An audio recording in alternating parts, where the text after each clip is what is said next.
दो विशेष वृक्ष, परमेश्वर ने वाटिका में दो विशेष वृक्षों को लगाया। इन वृक्षों का संबंध परमेश्वर से था, न कि आदम और हव्वा से। एक जीवन का वृक्ष था जिसमें खाने से का अर्थ कभी न मरना था, और दूसरा वृक्ष अच्छे और बुरे के ज्ञान का था, जिसमें से खाने का अर्थ अच्छे या बुरे ज्ञान को प्राप्त करना था। आदम को बागबानी का कार्य सौंपा गया था कि वो वाटिका की देखरेख करे और उसमें से कुछ भी खाए, परंतु उन्हें भले और बुरे ज्ञान के वृक्ष में से खाने को मना किया था। यदि वे परमेश्वर की आज्ञा न मानते हुए वृक्ष से खाते तो एक बड़ा पाप होता और वे मर जाते। ये उनके लिए आज्ञा रखी गई थी, आदम और हव्वा के लिए। परमेश्वर नहीं चाहता था कि मनुष्य बुरे का ज्ञान प्राप्त करे, इसलिए ही उसने अपने बच्चों को उस वृक्ष को खाने से मना किया था। जैसा कि हम भी नहीं चाहते कि हमारे बच्चे पाप को सीखकर संसार की बुरी बातों में हिस्सा लें, वैसे ही परमेश्वर ने भी कभी नहीं चाहा कि आदम और हव्वा अपनी मधुर मासूमियत को खो दें। यह अवस्था शुद्ध, स्वच्छ और पवित्र है। इसके बाद स्वर्गदूत की बात करते हैं। स्वर्गदूत परमेश्वर ने संसार को रचने से बहुत वर्ष पूर्व आकाशमंडल में एक स्थान को तैयार किया, जिसे स्वर्ग कहकर पुकारा गया। परमेश्वर ने हजारों हजार स्वर्गीय प्राणियों को बनाया जो उसकी सेवा और आराधना करते हैं, जिन्हें हम स्वर्गदूतों के नाम से जानते हैं। इन महान दूतों से के मध्य सिद्ध नियम पाया जाता था। इनके कप्तानी को मुख्य दूतों की संज्ञा दी जाती थी और ये सर्वोच्च दूतों के नाम से पुकारे जाते थे। अब इसमें एक इनका जो मुख्य दूत है उसका नाम है लूसीफर। लूसीफर कहता है कि उसके विषय में क्या बात लिखी है। उसी बीते समय में सर्वोच्च स्वर्गदूत में से, जिसका नाम लूसीफर था, घमंड से भरकर विद्रोह कर दिया उसने और बहुतों से दूतों को अपने पक्ष में कर लिया और परमेश्वर के उस सिंहासन को पाने की इच्छा करने लगा। परमेश्वर ने लूसीफर समेत उन सभी स्वर्गदूतों को जिन्होंने उसके विरुद्ध विद्रोह किया था स्वर्ग से निकल जाने का दंड दिया। परमेश्वर ने उन्हें दंडित करने के लिए एक स्थान बनाया जहां आग और भयंकर झील बहती है। आग की एक भयंकर झील बहती है और उस स्थान का नाम नरक है। तो ये नरक की बात हो रही है। तीसरे नंबर पे धोखा। फिर धोखा कैसे हुआ कि लूसीफर जो शैतान है उसे नीचे गिराए जाने के परिणाम स्वरूप उसने परमेश्वर से घृणा की और उससे बदला लेने के लिए शैतान ने परमेश्वर की सुंदर सृष्टि को नष्ट करने का प्रयत्न किया। वो सर्प का रूप धारण करके वाटिका में आया और धूर्त व धोखा से हवा को भले और बुरे का ज्ञान का फल खिला दिया। फिर हव्वा ने वो फल आदम को दिया और उसने भी उससे से खाया। अब परमेश्वर को इनको दंड देना था। दंड की बात आ गई। परमेश्वर ने उन्हें वाटिका से बाहर निकल जाने का आदेश देकर उन्हें दंडित किया। उसने ऐसा इसलिए किया क्योंकि वे जानता था कि अब ये जीवन के वृक्ष से भी खाने का प्रयत्न करेंगे और ऐसा करके ये अपने पाप की दशा में सदैव जीवित रहेंगे और परमेश्वर ऐसी अवस्था में मनुष्य के साथ कभी सहभागिता नहीं करने पाएगा जिसे उसने अपने साथ सहभागिता के लिए बनाया था। आज्ञाकारी होने के कारण परमेश्वर का श्राप प्रथम परिवार पर आ गया। तब से लेकर अब तक सभी लोगों का जो जन्म पाप की अभिलाषा के साथ होता है, यह पाप में स्वभाव बच्चों में और उनके बोलने सीखने के समय से ही, और कभी तो इससे पहले भी देखा जा सकता है। आदम और हवा को बहुत दुख हुआ जबकि परमेश्वर ने उन्हें उनके सुंदर घर से बाहर निकाल दिया था। फिर भी परमेश्वर ने उनसे वायदा किया कि वे उनको पाप के श्राप से छुटकारे के लिए एक जन भेजेगा। वायदा किया परमेश्वर ने, और उस वायदे के मुताबिक आशा का वायदा जो था, हजारों वर्षों से पुत्र के आने का वायदा पीढ़ी दर पीढ़ी पिता द्वारा पुत्रों को बताया गया था, जो कि उनको उनके पापों से छुटकारा दिलाकर स्वतंत्र करेगा। प्रत्येक बार लोग बाट जोतते जोतते हतोत्साहित हो गए। परमेश्वर ने अपने संदेशवाहकों और भविष्यवक्ताओं को उन्हें प्रोत्साहित करने के लिए भेजा कि लोग अपने विश्वास और आशा को कुछ समय और बनाए रखें। वायदा पूर्ण होना लगभग परमेश्वर ने 2000 वर्ष पूर्व रोमी साम्राज्य के शासन समय में मनुष्य के पुत्र को भेजा और अपना वायदा पूरा किया, जिसे हम यीशु मसीह के नाम से जानते हैं, जिसका अर्थ उद्धारक है। परमेश्वर ने कहा, ये बालक जो कुंवारी से जन्मा है, यही वायदा किया गया कि उद्धार करता है, जिसकी बाट संसार बहुत समय से कर रहा था। स्वर्गदूत ने मरियम के पास आकर उसे बालक के आगमन के लिए तैयार किया। दूत ने कहा कि यह एक चमत्कारी जन्म होगा, क्योंकि बालक का कोई संसारिक पिता ना होगा। बालक ने गर्भ में आने तक मरियम का विवाह न हुआ था और उसकी किसी पुरुष से शारीरिक संबंध न हुआ था। यह कोई आम बालक न था, क्योंकि यह तो परमेश्वर का अपना ही पुत्र था, जिसने स्वेच्छा से मनुष्य का रूप धारण कर एक बालक के समान जन्म लेना स्वीकार किया था। अब यीशु ने जन्म ले लिया 2000 साल पहले, 2021 साल पहले। यीशु की सेवकाई के विषय में फिर बात करते हैं। जब यीशु 33 वर्ष का हुआ, यानी कि इजराइल में जब वो 33 वर्ष का हो चुका, उसकी जो युवावस्था शुरू हुई, तो यीशु जब 33 वर्ष तक इजराइल में रहे और उन्होंने परमेश्वर के प्रेम को लोगों से प्रेम करके प्रदर्शित किया।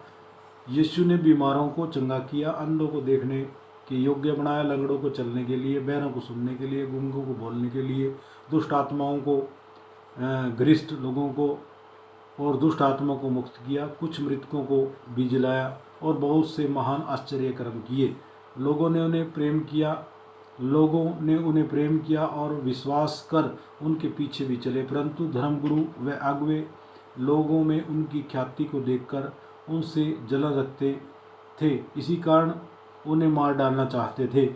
अब ये बात यीशु को जो सलीब देने की बात है, अब जैसे ही प्रभु ने ये अपना काम किया तो जो वहाँ के धर्म फारिसी लोग थे, धर्मी लोग थे, वो उनको प्रभु यीशु को ठीक नहीं मानते थे, इसलिए उनको बोला कि इसको क्रूस पर चढ़ाया जाए। एक दिन प्रातः उन्होंने यीशु को पकड़कर उन्हें धर्मगुरु व राजनीतिक अधिकारियों के सामने पेश किया और झूठे गवाहों को, झूठे जो गवाह थे, गवाहियों के आधार पर उन पर झूठा मुकदमा चलाया। उन्हें सलीब मौत की सज़ा सुना दी गई, जो रोम की रीति के अनुसार सबसे बुरे कैदियों को दी जाती थी। तो ये तो बात यीशु को जो है, उसने अपने आप को जब वो उन्होंने चढ़ा दिया उन्होंने क्रूस पे, तो दूसरे फिर यीशु का जो हम बेसिक देख रहे हैं कि यीशु का जो पुनरुत्थान हुआ, फिर यीशु मसीह का पुनरुत्थान के विषय में उन लोगों ने यीशु को सलीब पर चढ़ाकर अपनी विजय को मनाया, लेकिन ये लंबे समय की विजय नहीं थी। यीशु संसार का उद्धार करता 3 दिन बाद मुर्दों में से जी उठा। वो कब्र से बाहर आ गए और स्वयं को 40 दिन तक अपने मित्रों को और शिष्यों पर प्रकट किया, जिसकी साक्षी उन्होंने बाद में औरों को भी दी। इसके बाद वो स्वर्ग में उठा लिए गए, जहाँ वो आज भी हैं और फिर वापिस आने वाले हैं। और ये प्रभु यीशु मसीह का आगमन का अब समय हो चुका है।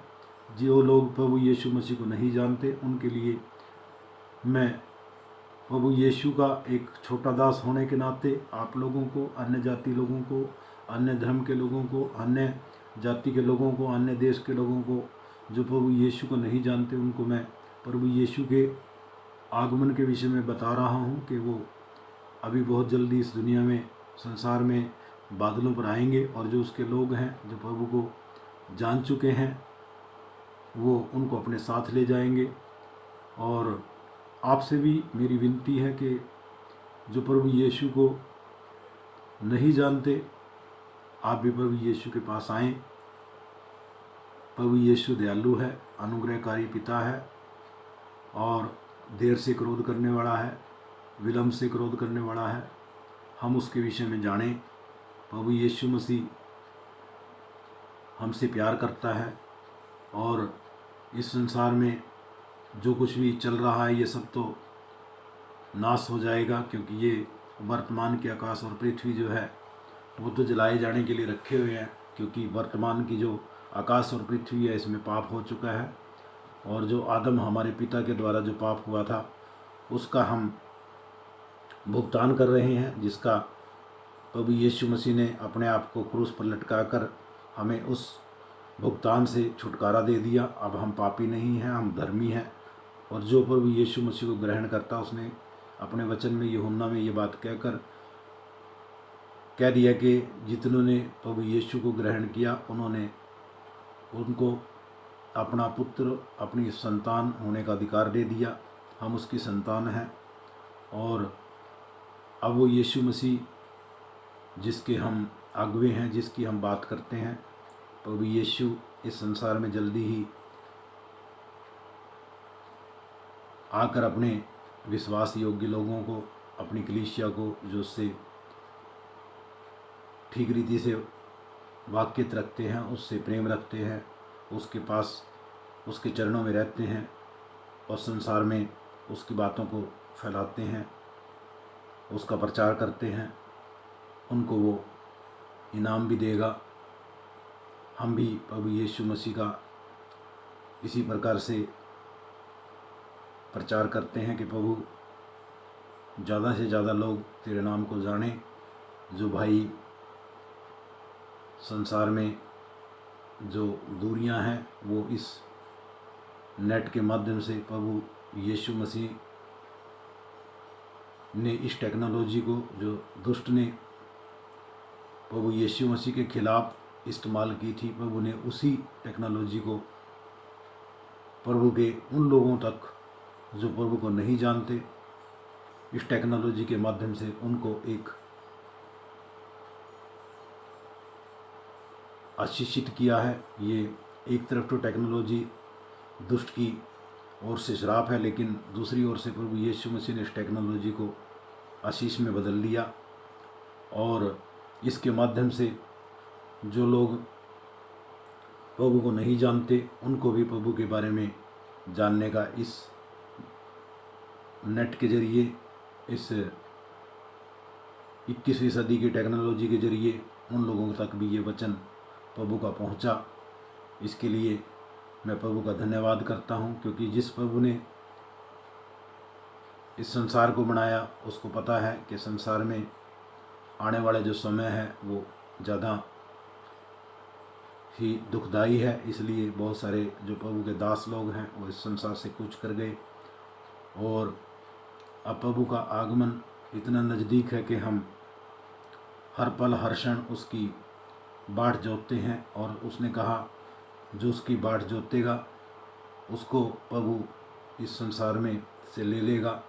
और हमारे प्रभु ने, जैसे यूहन्ना की किताब में कहा कि भाई उसने हमें संतान बना लिया, और संतान बनाने के बाद प्रभु अब हमें प्रिय पुत्र बनाना चाहता है, और प्रिय पुत्र बनने के लिए हमें प्रभु यीशु मसीह का सुसमाचार तो सुनना पड़ेगा। और जब हम सुसमाचार को सुनेंगे तभी तो हम प्रभु यीशु मसीह के विषय में जान पाएंगे कि प्रभु यीशु है कौन। जैसा कि मैंने बारीकली ये बात आपके सामने रखी, आप भी जो भाई इस वीडियो को सुनते हैं, जो भाई इस वीडियो को देखकर प्रभु यीशु मसीह के पास आते हैं, प्रभु उनको अपनी बातें सिखाएगा। और उसने कहा तुम सत्य को जानोगे और सत्य तुम्हें आज़ाद कराएगा। प्रभु यीशु मसीह सत्य थे, और उसने कहा सत्य जीवन मार्ग में ही हूँ, जो मेरे पास आता है उसको ही मैं पिता के दर्शन कराऊंगा, और जो यीशु के पास जाएगा वही पिता से मिल सकता है। हम अपने आप को खुश नसीब समझते हैं कि प्रभु ने हमें अपना वचन देकर, अपनी बातें देकर संसार से अलग किया है। हम संसार के लिए ज्योति हैं। संसार अंधकार में चलता है, लेकिन प्रभु ने बोला मैं तुम्हें संसार में ज्योति बना के रखा है, इसलिए संसार में तुम जो है मेरी ज्योति बनकर जाओ। और प्रभु ने हमें ज्योति का अधिकार दिया है, हम अंधकार में नहीं चलते। भाइयों, आप लोग भी जो प्रभु यीशु मसीह को नहीं जानते, मेरा विनम्र आपसे अनुरोध है, कोई दबाव नहीं है कि आप लोग भी प्रभु यीशु मसीह के विषय में जो गलत धारणाएं फैली हुई हैं वो सब गलत हैं। प्रभु यीशु ही इस संसार का उद्धार करता है। मैं पूरे दावे के साथ 140% दावे के साथ कहता हूँ कि प्रभु यीशु मसीह के सिवा और कोई भी ईश्वर नहीं है। वो सब धार्मिक कल्पनाएं हैं, मन गढ़ंत बातें हैं, और उनमें कुछ नहीं रखा। मेरे भाइयों, प्रभु यीशु के पास आओ। आप सब लोग प्रभु के प्यारे हैं, प्रभु ने आपको बनाया है, और प्रभु ही आपको इस संसार से आज़ाद करेगा, क्योंकि उसने एक जीवन जो अनंत काल का जो जीवन है वो इस पृथ्वी पर नहीं है, वो स्वर्ग में है। और जो जहाँ प्रभु यीशु मसीह अनंत काल तक हमारे साथ रहेंगे और उसकी कोई सीमा नहीं है। हम वहाँ पर हमेशा हमेशा के लिए प्रभु के साथ आनंदित रहेंगे। ये जो 70 साल का जो जीवन है, प्रभु ने इस जीवन में तो हमें प्रभु को पहचानने का मौका दिया कि आप 70 साल में प्रभु को पहचानें कि प्रभु यीशु मसीह ही केवल यीशु मसीह ही सच्चा खुदा है। हम उसके पास आएँ और प्रभु की बातों को सुने। जैसा कि मैंने इस वीडियो में जो भी थोड़ी सी बात आपके सामने रखी, आप जो भाई भी इस बात को सुने वो प्रभु के पास आए। ये प्रभु जी जो भी लोग इस वीडियो को सुने वो आशीषित हों, और मैं तेरे नाम से उन लोगों को जो भी इस वीडियो को देखते हैं प्रभु तेरे नाम से मांग लेता हूँ। प्रभु जी वो लोग बचाए जाएं, और जब तेरा क्रोध आए प्रभु जी तो तेरा क्रोध उन पर ना पड़े, बल्कि तो उनको मुक्ति का मुकुट दे। न्याय का के सिंहासन पर पिता परमेश्वर हम भी तेरे साथ बैठकर इस संसार का न्याय करेंगे, जैसा इब्रानियों की किताब में लिखा है। मेरे परमेश्वर, आप पिता परमेश्वर हमें स्वर्गदूतों से थोड़ा सा ही कम बनाया है। मेरे परमेश्वर, तो हमें स्वर्गदूतों की जो उपाधि है पिता परमेश्वर उसके स्थान पर हमें रखेगा इस संसार में प्रभु जी। तो हमें फिर से 1000 साल का जो राज्य है प्रभु जी, उसमें भी फिर एक बार इस पृथ्वी पर लेकर आएगा। लेकिन इससे पहले प्रभु तो इस पृथ्वी को नष्ट कर देगा और इस पृथ्वी को रूपांतर करेगा, इस पृथ्वी को चेंज करके, मंथन करके इस पृथ्वी को अपने पवित्र लोगों के लिए तो तैयार कर रहा है। ये तेरा पिता परमेश्वर हम संदेश दुनिया को रखते हैं प्रभु। जहाँ तक भी ये वीडियो जाए, ज़्यादा से ज़्यादा लोग प्रभु तेरी इस वीडियो को देखें और प्रभु यीशु मसीह के पास आएँ। बड़ी आशा के साथ मैं, बड़ी उम्मीद के साथ मैं ये बात रखता हूँ कि प्रभु आप सब लोगों को आशीष दे। जो भी इस वीडियो को देखे वो प्रभु की महिमा करे, और प्रभु को ही महिमा मिलनी चाहिए। हम तो आपके भाई हैं, आपके मित्र हैं, आपके सगे हैं, आपको सच्चाई से रूबरू कराते हैं। प्रभु ही है जो हमसे प्रेम रखता है, प्रभु ही है जो हमसे अपनी बातें बताता है, सिखाता है। हम भी उसकी राह में चलें और सब बातों में प्रभु को धन्यवाद करें। बड़ी आशा उम्मीद के साथ मैं तेरे पास आता हूँ मेरे परमेश्वर। इन सब लोगों के लिए मैं प्रार्थना करता हूँ जो भी इस वीडियो को अब और भविष्य काल में जब भी देखें, वो प्रभु तेरी ही चर्चा करें और तेरी ही महिमा करें, तुझे ही महिमा मिले पिता। और तू उन सब लोगों को खींच ले प्रभु जो इस वीडियो को देखें प्रभु, और तेरी बातों को ठीक से समझें प्रभु। यस पिता, मैं तेरा दास होने के नाते प्रार्थना करता हूँ प्रभु, आप अपने राज्य को इस संसार में फैला दे पिता परमेश्वर। जैसा मती 24:14 में आपने लिख के दिया है मेरे परमेश्वर, 24:14 में जो लिख के दिया प्रभु के सुसमाचार सारे जगत में फैला दिया जाएगा और तब अंत आ जाएगा मेरे परमेश्वर।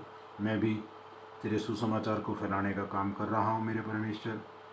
आप मेरी इस बात को सुने प्रभु, और ये वीडियो ज़्यादा से ज़्यादा लोग देखें प्रभु, और जितने लोग भी इस वीडियो को देखें तेरी बात को पिता परमेश्वर, तेरा आत्मा उनकी बुद्धि को खोल दे, उनकी आंखों को खोल दे प्रभु, और तुझ सच्चे को वे पहचान ले प्रभु। इसी आशा के साथ, इसी उम्मीद के साथ प्रभु तेरे पास आता हूँ। ये प्रार्थना में तेरे प्यारे प्रभु अपने खुदावन प्रभु यीशु मसीह के सामर्थी और पवित्र नाम में होकर मांग लेता हूँ, आमीन। Hallelujah, hallelujah. प्रभु यीशु मसीह के नाम की जय।